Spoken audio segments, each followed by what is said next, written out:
Hola chicos, ¿cómo están? Espero estén muy bien. En esta ocasión vamos a hablar sobre los antídotos. Si nunca has visto fármaco o si quieres repasar ciertas cosas, te aconsejo que veas el video de sistema nervioso periférico, porque muchos de los conceptos que vimos allí, como tipos de antagonistas, agonistas, qué hace el parasimpático, qué hace el simpático, fueron revisados en esa parte. Y ahorita nos vamos a concentrar en los antídotos. Además de que estos 5 antídotos van a actuar en el sistema nervioso periférico.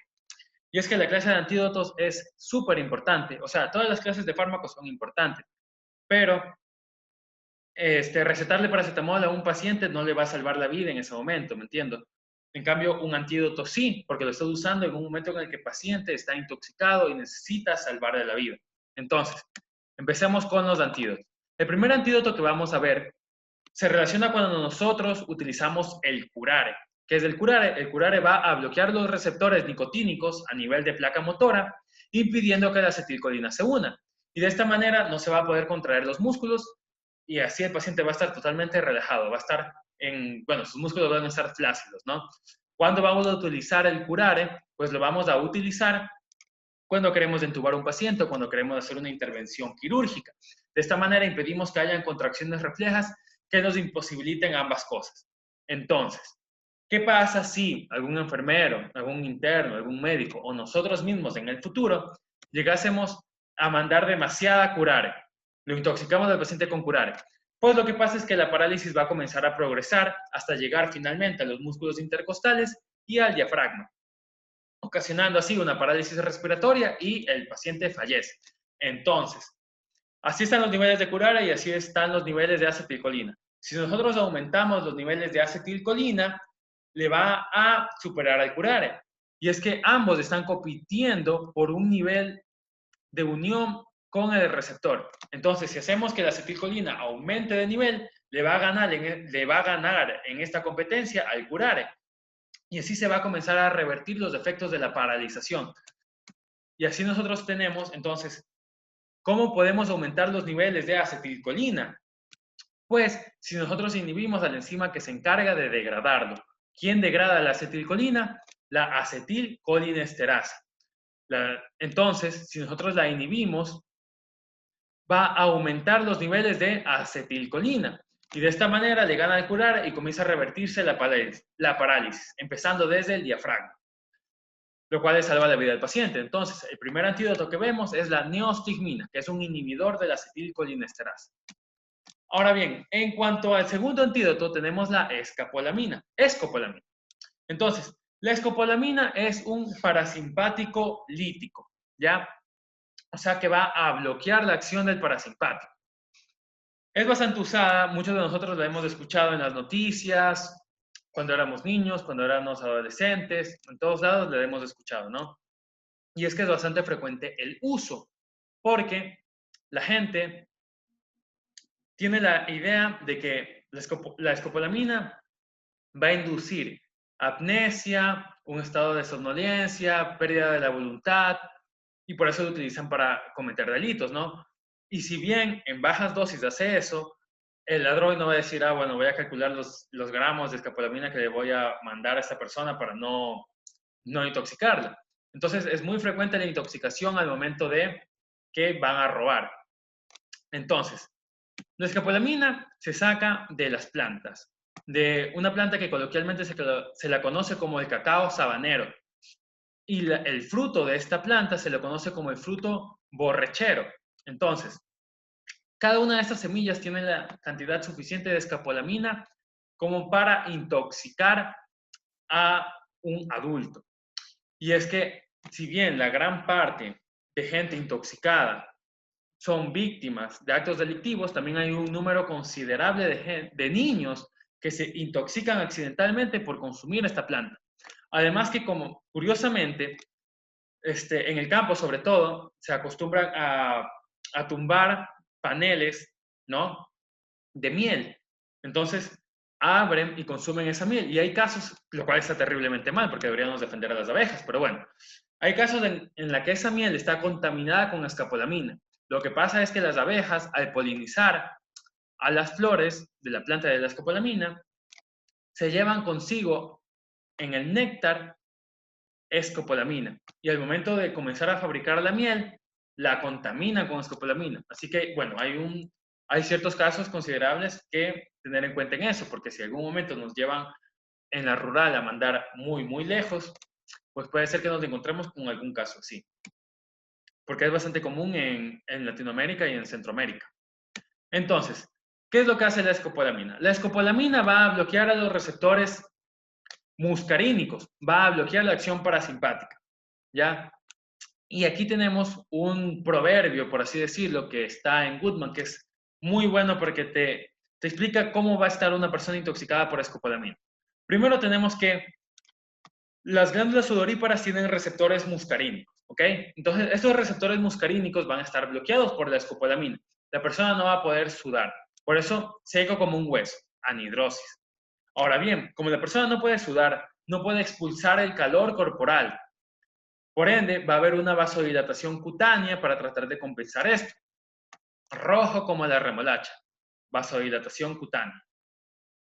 Y, como ya dije, no puede expulsar el calor corporal, va a estar caliente, caliente como el infierno, hipertermia. Además que a nivel ocular, ¿el parasimpático qué hace? El parasimpático va a producir miosis, ¿verdad? Pero como la escopolamina está bloqueando la parte parasimpática, va a predominar el simpático, induciendo la midriasis, con D de dilatación. Así es como yo suelo acordarme de esto. Pero bueno, entonces, la midriasis va a impedir a que el paciente pueda enfocar y ver bien. Por eso, ciego como un murciélago, visión borrosa. Aparte de esto, por ejemplo, a nivel cardíaco, el parasimpático disminuye la frecuencia cardíaca, pero como está bloqueado, va a predominar el simpático, que va a aumentar la frecuencia cardíaca. Asimismo, va a haber retención urinaria. Y otra cosa interesante es loco como una cabra, porque van a haber alucinaciones y delirios. Y es que nosotros tenemos receptores muscarínicos a nivel del sistema nervioso central. Y es muy importante saber que la intoxicación aguda de escopolamina puede llevar a largo plazo a un deterioro cognitivo, pérdida de la memoria y síntomas psiquiátricos.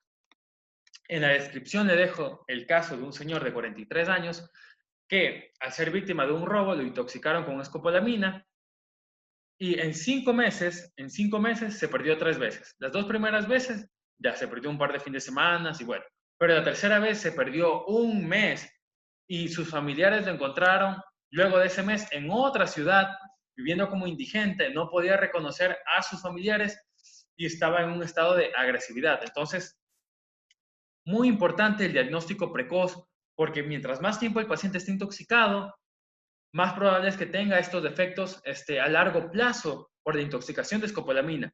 Si no llegamos al diagnóstico, aquí está la sintomatología, y si no le damos el antídoto adecuado. Entonces, ¿cuál es el antídoto adecuado?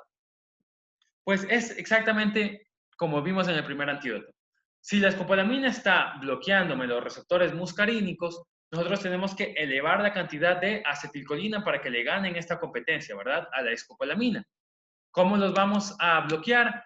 Pues con los inhibidores de la acetilcolinesterasa otra vez.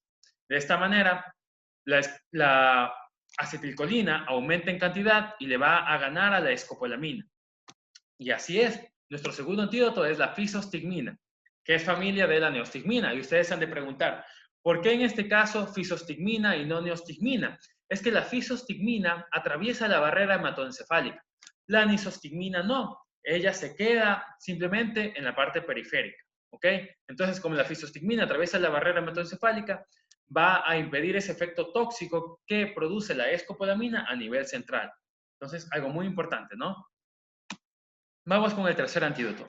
Y para hablar del tercer antídoto tenemos que conocer a los órganos fosforados. Órganos fosforados, aquí tenemos un clásico órgano fosforado. ¿Qué hace el órgano fosforado? Este te inhibe la acetilcolinesterasa, así como la neostigmina, así como la fisostigmina. Solo que la fisostigmina y la neostigmina la bloquean de una manera reversible. Pero los órganos fosforados bloquean la acetilcolinesterasa de una manera irreversible. O sea que la neurona, para poder comenzar a degradar toda esta acetilcolina, que como podemos ver aquí se está acumulando bastante, ¿verdad? Para comenzar a degradarla va a tener que sintetizar nueva acetilcolinesterasa. Y hasta eso ya el paciente está intoxicado, va a llegar al coma, va a llegar a la muerte. Entonces, los órganos fosforados son usados en pesticidas de uso bélico para intentos suicidas. Los pesticidas tenemos el malatión, el paratión, en uso bélico, sobre todo en los últimos años, en las guerras de Medio Oriente, se usaba bastante el sarín, también tenemos el tabún, pero bueno, entonces, los casos de suicidio son bastante comunes también en el campo, producidos por los órganos fosforados. Entonces, la intoxicación del órgano fosforado. Como vimos aquí, va a bloquearme la acetilcolinesterasa. Por ende, va a haber más acetilcolina va a estimular mucho el parasimpático. Por eso, los órganos fosforados son parasimpático-miméticos. ¿Ok? Y siempre ver los ojos nunca mienten. Si es un parasimpático mimético, va a estimular el parasimpático. ¿Qué hace el parasimpático a nivel ocular? Pues va a producir la miosis, ¿no? Como podemos ver aquí. A nivel cardiovascular, va a disminuir la frecuencia cardíaca, que es lo que hace el parasimpático, va a producir hipotensión. A nivel digestivo, va a aumentar las contracciones peristálticas del intestino, produciendo dolor abdominal, diarrea. A nivel pulmonar va a producir broncoconstricción, dificultando la respiración. Y bueno, ya cuando están en gravedad, bastante gravedad del paciente, va a haber una disminución de la frecuencia respiratoria, porque va a haber depresión respiratoria central, y esto va a llevar a la coma y finalmente a la muerte. Entonces, ¿qué hacemos cuando un paciente viene porque se trató de suicidar o vive del día a día trabajando en insecticidas y se contaminó? Bueno, pues eso es irónico porque todo lo que hemos visto, o sea, los dos primeros antídotos era como que, ok, vamos a aumentar los niveles de acetilcolina para revertir los efectos, pero los órganos fosforados nos aumentan los niveles de acetilcolina. Entonces, ¿qué hacemos? Pues fácil. Si hay mucha acetilcolina, lo único que tenemos que hacer es bloquear los receptores muscarínicos. Y es que no importa qué tanta acetilcolina haya aquí, si los receptores están bloqueados, la acetilcolina no va a poder actuar. Y es así como tenemos a la famosísima atropina. Ese es nuestro tercer antídoto. La atropina es un parasimpático lítico porque me bloquea los receptores muscarínicos. Y en el caso de los órganos fosforados, pues bienvenido sea, ¿no? Ahora bien, vamos al cuarto antídoto.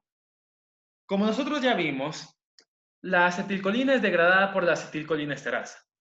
Eso en el parasimpático y en placa motora, ¿no? Pero parasimpático. En el simpático tenemos noradrenalina y adrenalina. La noradrenalina tiene que ser degradada por la monoamino oxidasa, ¿ya? Como aquí podemos ver. Se libera noradrenalina, la noradrenalina es recaptada y es degradada por la MAO, la monoamino oxidasa. Entonces, los científicos descubrieron que la monoamino oxidasa también se encarga de degradar la serotonina. Nosotros ya sabemos que bajos niveles de serotonina están relacionados con depresión. Entonces comenzaron a utilizar inhibidores de la MAO para revertir los síntomas de la depresión. Y es que cuando nosotros comencemos a estudiar antidepresivos, vamos a ver que hay 4 tipos de antidepresivos.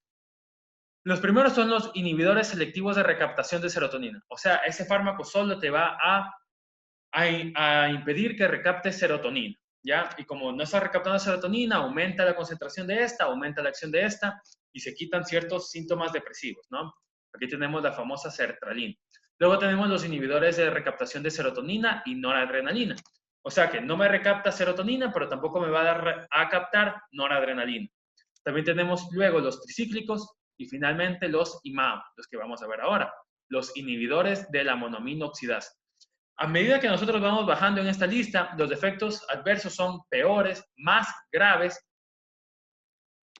Y bueno, los IMAO son los de última línea. Si ya el paciente sigue con las ideas suicidas, sigue con la depresión, se recurren a los IMAO, como la selegilina, que es el más utilizado, o sea, el más utilizado de los IMAO, porque ya se ha bajado bastante el uso de esto. Sin embargo, ¿cuál es el problema con el IMAO? El gran problema con los IMAO es la interacción que tiene con los alimentos. Y es que nosotros, que no estamos tomando IMAO, espero ustedes no estén tomando IMAO, nosotros consumimos altos niveles de tiramina que se encuentra en los alimentos. La tiramina es una monoamina y va a estimular la liberación de noradrenalina en las terminaciones nerviosas. Para nosotros no es problema, porque nosotros tenemos una monoamina oxidasa, una MAO, la subtipo A, en nuestro intestino y en nuestro hígado.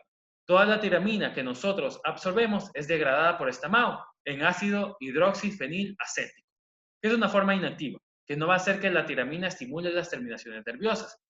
Sin embargo, las personas con depresión que consumen IMAO, esta IMAO va a inhibir a su MAO del intestino y del hígado, haciendo que la tiramina no sea degradada y se reabsorbe y aumenten los niveles de esta en sangre. Entonces, esta, como ya dijimos, va a estimular la liberación de noradrenalina en las terminaciones nerviosas. Ahora bien, esto es todo un problema, porque esta persona tiene dos cosas. Primero, que no puede degradar a la tiramina y tiene altos niveles de tiramina que están estimulando a que se libere noradrenalina en la terminación nerviosa, ¿no? Y segundo, el que se encarga de degradar la noradrenalina, o sea, el MAO, está inhibido porque esa persona está tomando inhibidores de la MAO por su depresión. Entonces, y ustedes se están preguntando, ¿qué alimentos tienen tiramina? Pues el queso crudo, el aguacate, el chocolate, la col, entre muchos, muchos otros. Pero en nosotros eso no es problema, porque nosotros tenemos a nuestra MAO funcionando correctamente. Estas personas no. Entonces, cuando la persona que está tomando IMAO por accidente se descuidó en esa dieta estricta que tiene que tener, aumenta mucho los niveles de noradrenalina. Y la noradrenalina tiene más especificidad, más afinidad hacia los receptores alfa que a los receptores beta. Entonces, como tiene más afinidad hacia los receptores alfa, va a producir vasoconstricción. Y nosotros sabemos que eso va a llevar a una crisis hipertensiva porque va a estar demasiado acumulada la noradrenalina por los dos mecanismos que ya mencionamos. Entonces, ¿cómo podemos salvarle la vida a este pobre paciente? ¿Ya? Tiene esta crisis hipertensiva y esta crisis hipertensiva está causada por un aumento de noradrenalina que está estimulando la vasoconstricción. Pues fácil, vamos a bloquear los receptores los receptores alfa, adrenérgicos. Así no importa cuánta noradrenalina haya en este espacio sináptico, no va a poder cumplir su función porque los receptores van a estar bloqueados. Y así tenemos al bloqueador de los alfa, va a ser la prazosina. Hay otros, pero más se usa la prazosina, ¿ya? Porque ese también lo vimos en el video de sistema nervioso periférico, ¿ya? Prazosina es nuestro cuarto antídoto. Y aquí tenemos una tabla de la intoxicación y el antídoto, ¿no? Vimos los curare en placa motora, neostigmina. Si veíamos un parasimpático lítico, como la escopolamina, que va a tapar los receptores, pues aumentábamos los niveles del neurotransmisor con la fisostigmina. El órgano fosforado, en cambio, es un parasimpático mimético, me aumenta los niveles de acetilcolina, entonces lo que hago es bloquear los receptores con la atropina. Y asimismo, con la IMAO y la tiramina, que están altos los niveles de noradrenalina, pues me toca bloquear los receptores con la prazosina. Y nos queda una última cosa por ver, que son qué pasa cuando tenemos intoxicación por beta-bloqueantes. Porque esto fue por un estímulo excesivo, bueno, no, por un bloqueo excesivo de parasimpático. Esto es un estímulo excesivo de parasimpático. Ese es un estímulo excesivo de simpático y ahora vamos a ver qué pasa en un bloqueo excesivo de simpático, ¿ya? Entonces, los beta-bloqueantes. El beta 1 va a estar en el corazón y va a promover el inotropismo, es decir, la contractibilidad cardíaca. Y también va a promover el cronotropismo, es decir, el aumento de la frecuencia cardíaca, a través de los receptores beta 1. Si la persona se intoxicó con los beta bloqueantes, tomó demasiada la dosis de esta persona que probablemente tenga insuficiencia cardíaca y esté tomando ese tipo de medicamentos, entonces va a estar totalmente el corazón bloqueado, ¿ok? Y bueno, si seguimos un poco la lógica de lo que ya hemos visto antes, diríamos, bueno, quizás darle un IMAO para aumentar los niveles de noradrenalina y así le gana el bloqueo. Pero sí, como ya dijimos, la noradrenalina va a tener más afinidad sobre los alfa que sobre los beta. Y lo que vamos a producir que esta persona es que producir una vasoconstricción importante. No le vamos a afectar mucho a nivel cardíaco.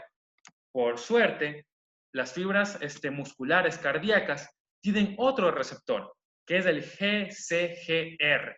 Y ese receptor aquí es para el glucagón. Así es, el glucagón tiene muchísimas funciones, como inhibir la liberación de insulina, aumentar la liberación de glucosa en sangre, entre muchas otras. Pero otra muy importante que tiene es que tiene su propio receptor en las fibras cardíacas y va a promover la contracción del músculo cardíaco y el aumento de la frecuencia cardíaca. Entonces, esto de aquí se conoce como un antagonismo funcional.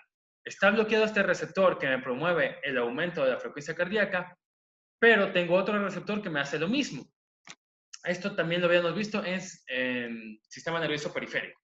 Y bueno, chicos, hasta ahí el video. Espero les haya servido bastante esto. Es súper importante. Espero hayan aprendido algo nuevo. Si ya lo sabían, bueno, pues recordar. Cuídense mucho. Eso ha sido todo por ahora. Y ahora sí, me voy. Hasta luego. Cuídense.